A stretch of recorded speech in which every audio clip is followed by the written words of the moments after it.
مکے میں بھی سب لوگ ایک ایمان کے لیول کے نہیں تھے، کچھ اعلیٰ ایمان والے تھے، کچھ کمزور ایمان والے تھے۔ پھر مدینے میں بھی آ کے اگر مدینے کے بھی کوئی مسلمان اس میں مراد دیے جائیں تو اس میں بھی سب ایک لیول کے نہیں تھے، جن کی اتنا تزکیہ ہوا ہو ان کو اب مشکل نظر آ رہی تھی۔ یہ تو جب تکلیف سامنے آتی ہے پھر پتہ چلتا ہے۔ اس کانٹیکسٹ میں میں نے اکثر جو حدیث بیان کی ہے حضرت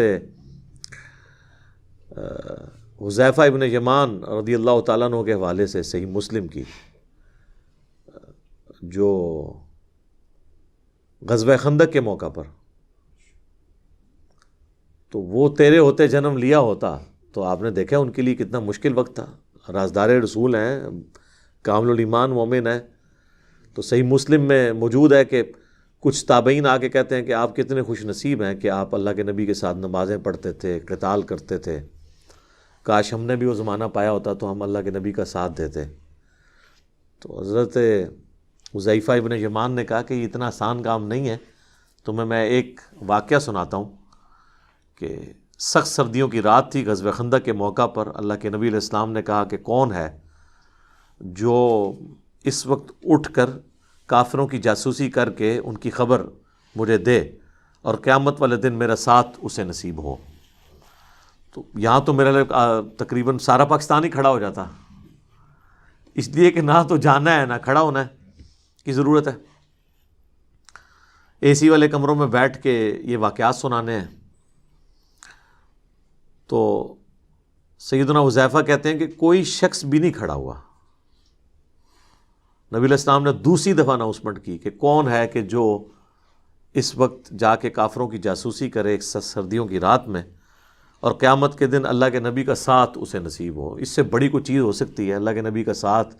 شفاعت، جنت الفردوس میں حضور کا ساتھ۔ کوئی بھی نہیں کھڑا ہوا، تیسری دفعہ بھی کوئی نہیں کھڑا ہوا، چوتھی دفعہ حضور نے کہا حذیفہ،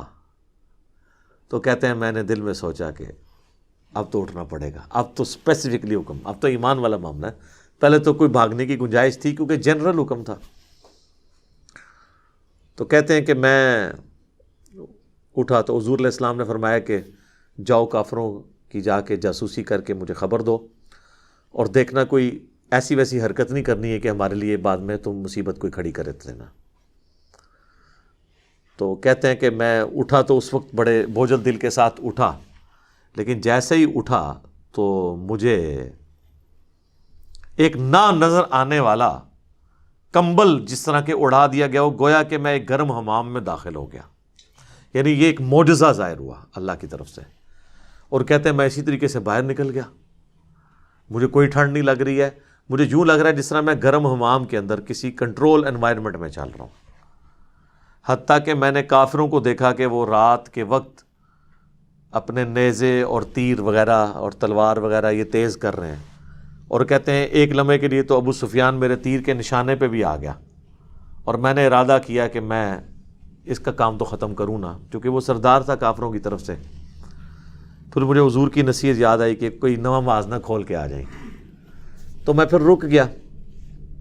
کہتے جب میں واپس آیا نبی علیہ السلام کی خدمت میں جیسے ہی حاضر ہوا، رپورٹ کیا، تو دوبارہ سے مجھے جو ہے نا ٹھنڈ لگنا شروع ہو گئی، یعنی باہر گرمائش میں تھے، اندر آ کے ٹھنڈ، کوئی معجزہ تھا۔ کہتے ہیں کہ میں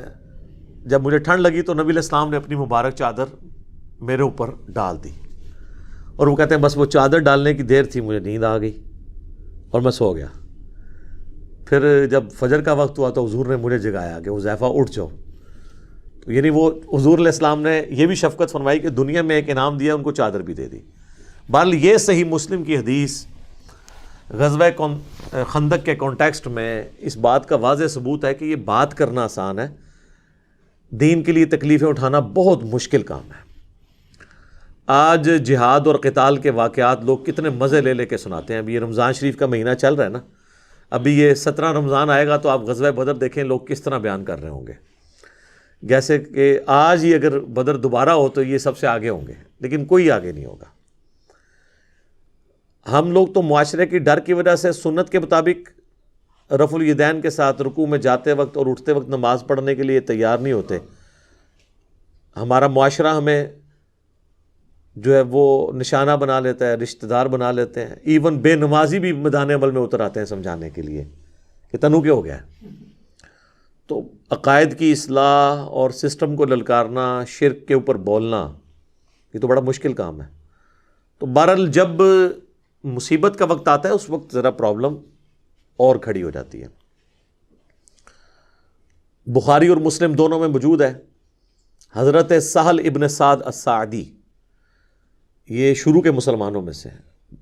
بدری اصحاب میں سے ہیں، اور یہ آخر میں جو فوت ہوئے اصحاب ان میں سے ہیں۔ حضرت معاویہ رضی اللہ تعالیٰ عنہ کا انہوں نے دور پایا ہے۔ تو جب لوگ حج کے لیے آیا کرتے تھے نا، تو یہ بیت اللہ میں بیٹھ کے لوگوں کو نبی علیہ السلام کی باتیں سنایا کرتے تھے۔ ظاہر ہے اس وقت تابعین تھے، دور دراز سے لوگ زیارت کے لیے آتے تھے، جو کوئی 2-4 اصحاب رسول بچ گئے ہیں ان کی زیارت کریں، صحبت کریں، ان سے باتیں ڈائریکٹ سنیں۔ تو چونکہ آل امیہ کا دور تھا اور ممبروں پہ حضرت علی پہ سب و شتم ہو رہا تھا، تو سہل ابن سعد الساعدی خانہ کعبہ شریف میں بیٹھ کے حاجیوں کو یہ حدیث سنایا کرتے تھے، اللہ کی قسم میں جانتا ہوں کہ غزوہ احد کے موقع پر جب نبی علیہ السلام کو زخم لگا اور آپ کے یہ نیچے کے دانت شہید ہو گئے، تو کون تھا جو نبی علیہ السلام کے زخم کو دھوتا تھا اور کون مرہم پٹی کر رہا تھا؟ پھر وہ کہتے تھے اللہ کی قسم سیدنا علی ابن ابی طالب ایک ڈھال میں، اس ڈھال کو الٹا کر کے، اب وہ ڈھال ہوتی ہے نا وہ جو تلوار سے بچنے کے لیے، اس کو اگر الٹا کریں تو اتنا بڑا ایک وہ پانی کا آپ سمجھ لیں برتن بھی بن جائے گا، کیونکہ وہ اس میں پیٹ نکلا ہوتا ہے، ایسے کرویچر ہوتی ہے اس کے اندر۔ تو پانی لے کر آئے اور سیدہ فاطمہ جو ہے اس میں سے پانی لے کر نبی علیہ السلام کا زخم دھو رہی تھی، اور جب وہ خون نہیں رکتا تھا تو سیدہ فاطمہ نے ایک کاٹن کا کپڑا جو ہے اس کو جلا کے اس کی راکھ نبی علیہ السلام کے زخم پہ رکھی، اور پھر وہ خون رسنا بند ہوا۔ اور ظاہر ہے وہ اتنا زیادہ خون آپ کا بہہ گیا تھا کہ بلڈ پریشر لاس ہونے کی وجہ سے نبی علیہ السلام بے ہوش ہو گئے تھے۔ اسی وجہ سے نبی علیہ السلام کی شہادت کی افواہ بھی پھیل گئی تھی، جس پہ وہ پھر آیت سورہ آل عمران کی بعد میں اللہ تعالیٰ نے کمنٹری کے طور پہ نازل کی نا 144، وما محمد الا رسول قد خلت من قبلہ الرسل افإن مات او قتل، محمد تو نہیں مگر ایک رسول، اگر یہ مر جائیں اور پاکستان میں وصال فرما جائیں، ترجمہ یہ کرتے ہیں وہ، یا جنگ میں قتل کر دیے جائیں یعنی شہید ہو جائیں، تو کیا تم اپنے دین سے الٹے قدم پھر جاؤ گے؟ تو جو کوئی تم میں دین سے الٹے قدم پھرے گا اللہ کا کچھ نہیں بگاڑ سکے گا، اور اللہ تعالیٰ جزا دے گا ثابت قدم رہنے والوں کو، اہل ایمان کو۔ تو یہ آیت اس موقع پہ نازل ہوئی، اور اسی موقع پہ آپ دیکھیں کہ صحیح بخاری میں آتا ہے کہ حضرت عثمان غنی رضی اللہ تعالیٰ عنہ غزوہ احد میں جب بھگدڑ مچی تو اس میں بھاگنے والوں میں وہ بھی شامل تھے، لیکن پھر سورہ آل عمران میں اللہ تعالیٰ نے ان سب کو معاف بھی کر دیا۔ ہم یہ چیز کو کرٹیسزم کے لیے بیان نہیں کر رہے ہیں، آج کی ڈیٹ میں تو معافی ہو چکی، لیکن اس وقت میں بتا رہا ہوں اس وقت بھی سب لوگوں کا ایمان ایک لیول کا نہیں تھا۔ اور آپ دیکھیں سب سے مشکل وقت نبی علیہ السلام پہ تھا، کیونکہ ان کی ٹارگٹ تو حضور کی ذات تھی نا۔ اس مشکل وقت میں بھی حضور علیہ السلام کے ساتھ جو لوگ کھڑے ہوئے تھے وہ ہیں اعلیٰ ایمان والے لوگ، اور ان میں ٹاپ آف دا لسٹ نبی علیہ السلام کے اہل بیت، سیدنا علی ہیں، سیدہ فاطمہ ہیں، سیدنا ابوبکر و عمر بھی تھے۔